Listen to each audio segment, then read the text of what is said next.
Si el Estado no puede otorgar seguridad, estamos hablando de un Estado fallido, con todo lo que ello implica. Yo decía, ha habido, digamos, una dejadez de la ciudadanía, un poquito, ¿no? Decir, bueno, no, la cosa cruzó una línea durante las protestas tras la salida de Pedro Castillo por el golpe de Estado fallido. También ha habido esta, digamos, ¿no? Esta tranquilidad, entre comillas, pero yo creo que si el Congreso de la República y el Ejecutivo cree que esto va a llegar así hasta el 2026 y que además con el riesgo que yo siempre comento en este programa, que el 2026 puede hacer parecer al 2021 y a la elección de Pedro Castillo un juego de niños. ¿Ok? Pero ni siquiera veamos tan allá como el 2026 qué va a pasar con esas elecciones que parece que va a ser finalmente tirar un dado a la suerte, sino pensemos en que esta protesta se pueda dar en una semana, en 2 semanas, un mes quizá, y se unan finalmente otros gremios también con malestar, otros sectores de la sociedad con malestar de que el Estado no cumple su papel, y podríamos tener lo que finalmente muchos tememos, un desborde popular, violencia en las calles, etcétera, y sabríamos a quién apuntar, porque no me van a venir en ese caso que los responsables son finalmente, ¿no?, grupos terroristas, minerías ilegales. Seguramente las van a ver también y van a querer pescar a río revuelto. Pero lo que queda claro es que la dejadez, la falta de decisión política, el contubernio entre el Congreso de la República, esas fuerzas políticas como Fuerza Popular, Alianza para el Progreso, etcétera, la alianza que hay con Vladimir Cerrón, que lo siguen manteniendo, ¿no?, en la clandestinidad, prófugo, con ayuda, lo más probable, por los indicios que se dan del cofre de este gobierno, por más que a la presidenta no le pique, le arañe, pero cada vez que la presidenta quiere salir a desmentir, lo que hace es un ridículo total. Porque se quiere dar de graciosa, le escriben algunas cositas, ¿no? Esta persona, bueno, que en paz descanse Felpudini, ¿no? Pero yo estoy seguro que el actor que interpreta el papel de Felpudini se puede quedar tranquilos que en la política peruana muchos van a mantener el legado de Felpudini. Vaya a ser que felpudo este señor Hinojosa, creo que es, ¿no? Freddy Hinojosa, que está, ¿no?, de vocero de Dina Boluarte. Haciéndose el bravo todavía, molestándose.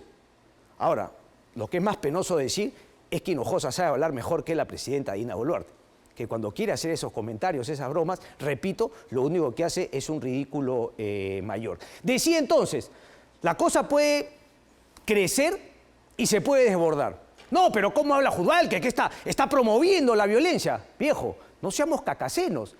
Estamos a punto de cosechar lo que venimos cultivando en los últimos año y medio, 2 años, que es la dejadez total. Gremios empresariales que recién salen con un comentario, por fin a ponerle el parche al Congreso y al Ejecutivo y a decir que se tiren abajo esa ley del Congreso que finalmente cambiaba la figura de organización criminal. Algo ha tenido que hacer finalmente estos gremios, porque antes la postura era, deja nomás, Dina Boluarte no es tan mala como pensábamos, deja nomás a Dina Boluarte, con tal que yo me consiga mis cositas acá, mercantilismo, ¿no?, prebendario. Ahora finalmente se dan cuenta que esa dejadez, ese dejar hacer, dejar pasar, ¿no?, quedarte en silencio frente al contubernio Congreso Ejecutivo, ya no va para más. Pues ojalá que haya un cambio y que se presione al Ejecutivo, se presione al Congreso de la República. Finalmente es la ciudadanía también la que va a poder manifestarse. Fueron los transportistas, y ojo que en los transportistas hay también formales e informales. ¿Ok? No todos son unos santitos, hay que decirlo también. Pero lo que queda claro es que hasta para los informales, lo dice una nota de Juan Pablo León hoy en El Comercio, antes las extorsiones venían a los transportistas informales, estos colectiveros que veíamos en la avenida Bancay. Inmediatamente los extorsionadores han aprendido el know-how y han ido mucho más allá y ahora quieren obviamente recibir más dinero, incluso extorsionando a las empresas no formales. Así que esta cosa da para más. Ahora, que solamente el Ejecutivo ahí se equivoca y creo que ¿no? El representante de los transportistas se equivocó también en sentarse frente al Congreso de la República sin darse cuenta que así como la responsabilidad del Ejecutivo es también del Congreso. El Congreso ha mirado hacia el techo cuando han sacado leyes favoreciendo al transporte informal, es decir, a la competencia ilegal, tramposa de esos transportistas formales que nunca han permitido que el transporte público aquí en el Perú, sobre todo aquí en Lima, se ordene. Por otro lado, han sacado leyes que, por ejemplo, a estos extorsionadores del transporte público, ya sea formal o informal, no les cabe la figura de organización criminal. ¿Por qué? Porque en el Congreso tenemos figuras que, si no están ya del lado de la criminalidad, están ahí en el límite, pisando la línea, un día acá y otro día regresan para allá.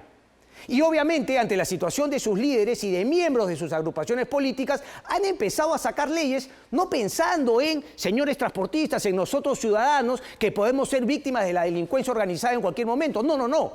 Ellos han pensado en sí mismos, en sus líderes, de que finalmente cuando dejen un cargo público, como es ser congresista, líder de un partido, gobernador regional, no les vayan a quitar las propiedades que pueden haber amasado durante su cargo.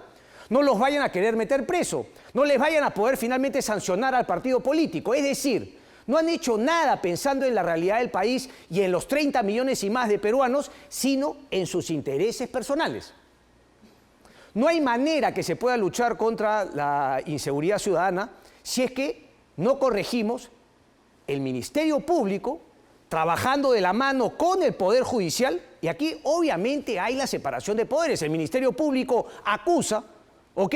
Tiene el monopolio de la acción penal, el juez obviamente es quien decide, quien sentencia ante las pruebas que presenta el Ministerio Público, pero igual tiene que haber un grado de coordinación, tienen que por lo menos tener los elementos básicos para poder trabajar. La cantidad de jueces necesaria, la cantidad de fiscales necesarias, la preparación, la tecnología, etc. Lo mismo con la policía. Y nada de eso está pasando. 7.500 millones de dólares creo anunciado que el gobierno va a comprar aviones. Con aviones vamos a solucionar el problema de la inseguridad ciudadana. ¿Que se viene una guerra pronto? ¿O es una manera de quedar bien quizá con algunos militares que sienten, le dan el respaldo a Dina Boluarte para quedarse hasta el 2026 y poderse hacer unos retoques más? ¿Por dónde va la prioridad de este gobierno? Decía entonces, Ministerio Público, Poder Judicial, Policía. Y uno podría hasta plantearse, como siempre han dicho, ¿no? No hay que hacer más leyes, más bien hay que eliminar algunas leyes que no sirven para nada y que más bien traban el buen accionar del Estado. Sin embargo, aquí estamos con las cantaletas de cambiar el tema de la organización criminal, pasarle la investigación a la policía y que ya no sea el Ministerio Público, cuando claramente si hubiese una buena voluntad de hacer las cosas bien, se entiende que cada uno tiene su competencia en el tema de la investigación. Pero claro, como ha habido un Ministerio Público politizado, ideologizado, lleno de abusos, como ha sido, por ejemplo, el equipo Lava Jato, de Rafael Vela, que juega a dos cachetes. Juega como coordinador de lavado de activos y juega como coordinador de Lava Jato. El daño que le ha hecho Lava Jato, Rafael Vela y José Domingo Pérez al Ministerio Público y a la persecución del delito en general es masiva. Es absoluta. Y claro, yo siempre he dicho acá que ante esos abusos lo que correspondía son a los altos cargos, en este caso del Ministerio Público, llamar al orden. Pero todos han sido unos felpudos, todos han sido unos títeres que han tenido miedo de llamar al orden a fiscales inferiores como eran José Domingo Pérez y Rafael Vela Barba. Hoy por hoy, Marita Barreto en EFICOP. Porque, y aquí viene el otro tema, ¿no? Nosotros, los medios de comunicación, que hemos ensalzado, ¿no?, algunos fiscalillos que han sentido tanto poder que sus superiores han tenido miedo de llamarlos al orden. Tanto así que, por ejemplo, tenemos un fiscal de la Nación que no se atreve a decirle a Rafael Vela que por un tema de transparencia nos publique el acuerdo de colaboración con la empresa Odebrecht. No tenemos nada de eso. ¿Ok?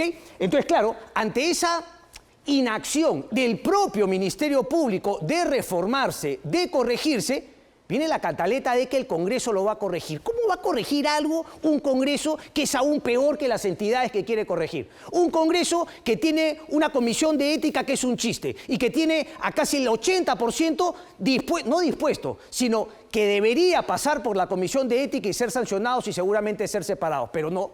El Congreso y la comisión de ética es un chiste. Ellos mismos se sancionan, ellos mismos investigan, ellos mismos se analizan si es que existe una falta ética y en la mayoría de casos no encuentran ninguna falta ética. Es decir, otorongo no come otorongo. ¿El Congreso de la República va a corregir con leyes? No, pues, por más que nos quiera hacer creer Fernando Rospigliosi que porque pone cara de malo no le va a meter miedo a la delincuencia. Por favor, viejo. Y ahora vienen con esta ley de terrorismo urbano. Pero si no nos faltan leyes, viejo. Lo que nos falta es capacidad en las instituciones que ya tenemos. Nos falta, por ejemplo, que los estudiantes, los buenos estudiantes de Derecho, no se vayan pues al estudio de abogados para ganar la plata que quieran, sino que sea atractivo para ellos ir al Ministerio Público, ir al Poder Judicial, hacer una carrera dentro del Estado. Esa es la manera de luchar contra la delincuencia. Y obviamente la Policía Nacional, más policías, mejor equipados, mejor preparados. Pero repito, si alguien cree que con una ley de terrorismo urbano algo va a cambiar, si alguien cree que con una declaratoria del estado de emergencia algo va a cambiar,